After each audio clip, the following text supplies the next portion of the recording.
Hi and welcome, and coming back to Hi, my name is Alex. As usual, I just share everything I feel like talking about, and I'm just spewing it out for you guys to hear my stories.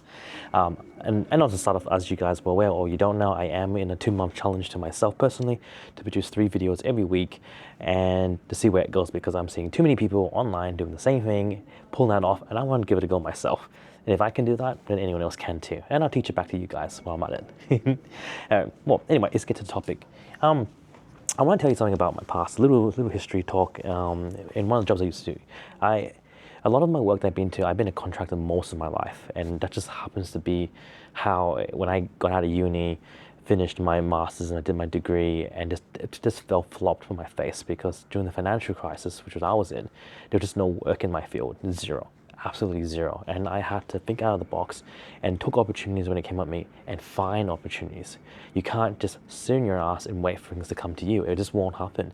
And I think those who understand very deeply, that's the situation that a lot of us dealt with. You just can't sit in your ass. So you can't wait for life just to smack in the face and give you those things. You, as an adult, you yourself must step out of your comfort zone and make opportunities, because opportunities don't just come up from nowhere. It's very rare, and those instances that does come, then be grateful for it. But the majority of the time, you have to make it happen. You don't get out of your comfort zone, you don't get out there and do it, nothing will come your way. And that's just how reality was for me. It was the same way. And so I actually started off life really in the corporate field and work for contractual work. And that's most of what I did in my life before I became full-time. I'm full-time now. For those who don't know, I'm in NAB. I work as an AV events coordinator, and that's now my main career. And I've been in the AV industry 15, 18 years now. Maybe longer, I can't keep count. That's what happens when you get old, you just forget. And one of the areas I used to work for, a company which is called Credit Suisse, it's a Swiss bank. And the time that I was down there was close to 10 years, almost 10 years. I almost made it 10 years there. And this was just before COVID hit. And that's when I left before that, and I'm actually grateful that I did, because the stories I heard and the stories I will tell you, I'll share you some experiences when I was down there. Now, this company that I work for is in Australia. It's actually in Circular Quay. So the Credit Suisse is still there now, and when I was employed there, the things I dealt with was a lot of layoffs. The Credit Suisse as a bank is one of the more shadier banks, because when I was down there, there was a time, one of the years I was down there, old floors were being kicked out and literally removed because Credit Suisse was fined with the fact that they were money laundering and paying into things more shadier, and they were fined quite a heavy amount. That cost a lot of businesses, because what Credit Suisse was doing was that there were very few full-timers within the building. In fact, the building that I worked in Circular Quay, essentially was more contractual workers. In fact, floors and floors and floors were all contractors. They were not full-time workers or employees directly to Credit Suisse, which is shocking to me because of other finance companies I've been to, and I'll share those stories another time, but this is Credit Suisse in particular, worked on a system where they hired more contractors than they hired full-time workers. It was bizarre to me in every way. I don't know if it's a common thing, but that's what Chris was doing in this building that I was in. And when they did this, and they were fined for that heavy expense because of money laundering and more shadier things, they were paying off that fine for, it didn't took a year, it took years to come. They were still paying that when I was in there. And what they did was and this was a hit to me a little bit, because I lost my cookie rights and my food rights, because what happened was that they used to offer and a lot of companies do this, like, you know, they offer like food and drinks and milk, just stuff, a little comfort stuff to keep you going through the day, and that's very normal in the corporate world. It's very, very normal. Now they couldn't pay this off, so they removed all of that. No more comfort food stuff, gone, and they were firing entire floors overnight. I saw floors getting fired in my face. And this is a deep dive for those who don't know this, but the things I heard on the floor, when I was on these floors, the profanity, the layoffs, and the way they treated people was poor. It was poor, it was bad, we were mistreated, we weren't very good. And I don't care if you guys want to hear it, this is my story when I was there. And you guys might experience something else, but when I was there, it wasn't great. And you know, management were not scared. They were not scared to fire you right on the spot. They will stand up and they'll yell across the floor. It could be just a few pods away from you, and we had little pods, a few pods away from you, and they'll fire you right there on the spot, solely in whatever action is, but they'll do it, didn't care less. And you would walk out and you feel ashamed, disrespected, less than a human being. This is the type of talk, this is how it was. The CEO at the time, I think it was John, or I can't remember, but his behavior, I just think as a CEO was shameful. I felt that he was a poor person to follow as a CEO directly, and he didn't even last that long. I think he just only spent like a year or two at best.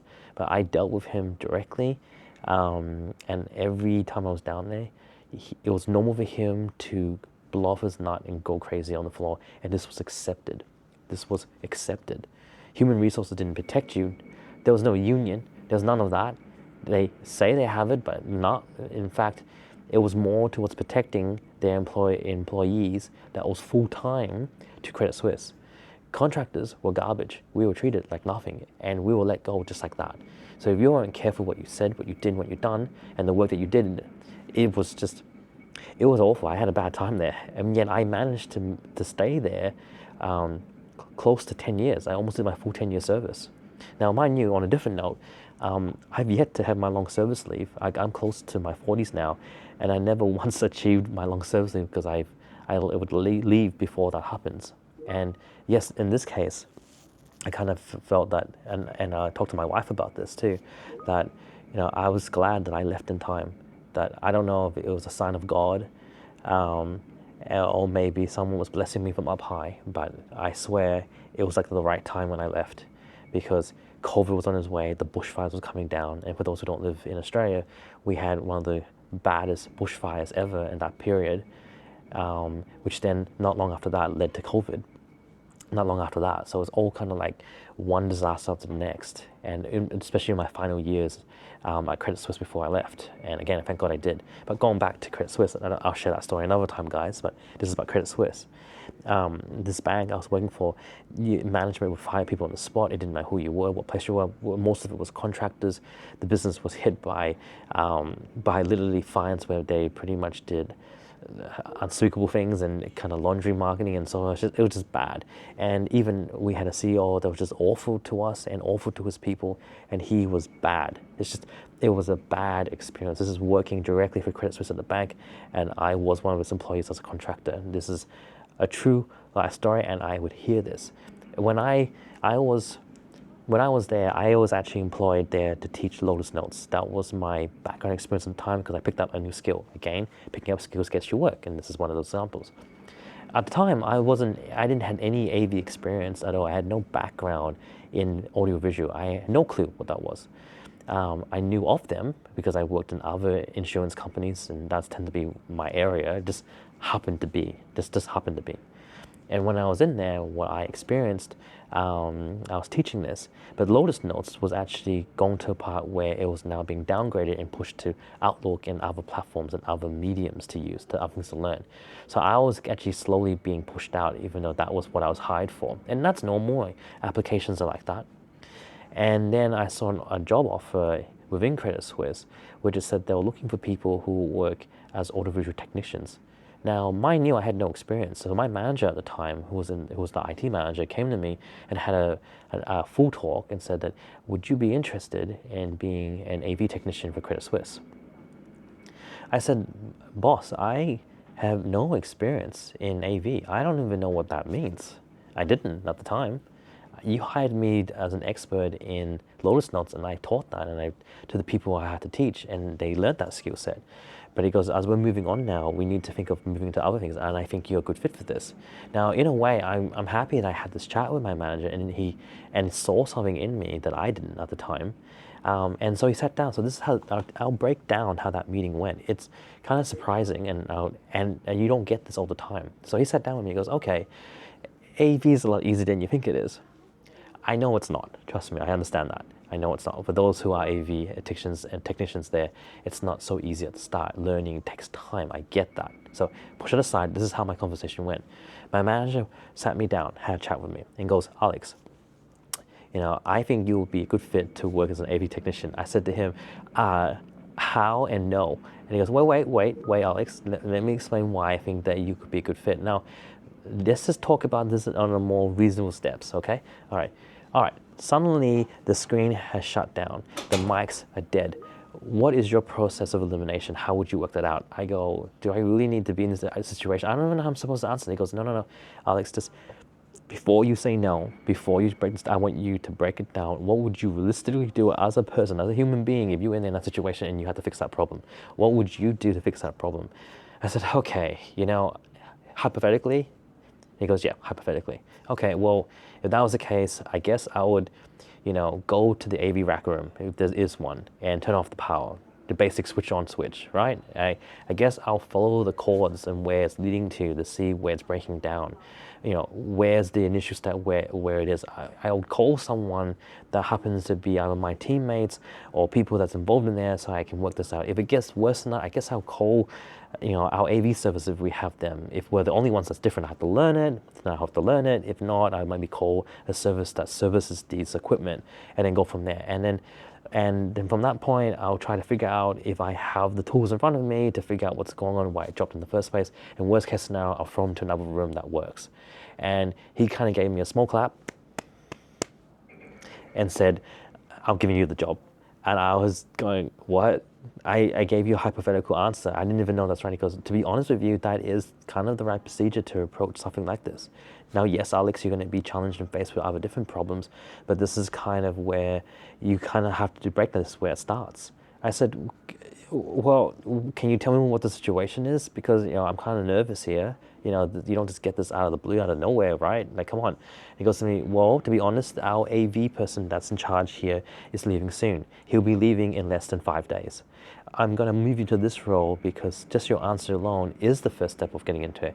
And again, I'm kind of grateful that this very awkward situation did happen to me and life just kind of like led me in this direction. But I gotta tell you, I was in a sink or swim situation. I really was in a sink or swim situation here. And that's not an easy spot to be in when you're in it. And I think those who are in it know exactly what I'm talking about. I had to learn from this AV guy who was sick of his job, and he was sick of Credit Suisse, completely sick of it. And he didn't really felt like he had that time to share his knowledge with me. So I spent more of that time with him throwing to me these broken procedures. It was broken procedures. And I won't lie to you, I'll tell you the God sense truth right here, right now, that the AV rack room was a wreck. It was literally glued together by bubble gum and sticky tape. That's probably the best example I can give you. Stick and stones holding it together. So an outdated system that was breaking down. It was Cisco Tamberg, older version models, and it was bad. For those who are in AV know exactly what I'm talking about. And it was at a stage where it should have moved to a new product, but they were working on broken systems that they're trying to hold together with sticks and stones. And that was the reality of it. And that was how, in a situation where I never knew a company would do that. I mean, come on, Credit Suisse is a known bank. And I know they were hit with a heavy fine. I get it. I know they laid off a lot of people, but did they really have to have their gear like this when this is what we had to work on? And Credit Suisse was actually considered one of the main buildings that were having international calls on a daily basis. That's what we had to deal with. And so I was starting to learn the systems and walkthrough of this journey. Anyway, I want to stop there for now, and I will continue the story on how I got into AV, and maybe that's something you want to jump into. But for now, I want to stop here. If you happen to share the same niche, reach out. I'd love to talk to you in person or on Zoom, and I'll share more stories as I continue this pathway and reaching my goal of 2 months, 3 videos every week, and seeing if anyone can do this. As always, leave a like, subscribe, put a comment down below, because you guys, I can continue this. And always, thanks for joining in for Hi, my name is Alex. See you later now. Bye.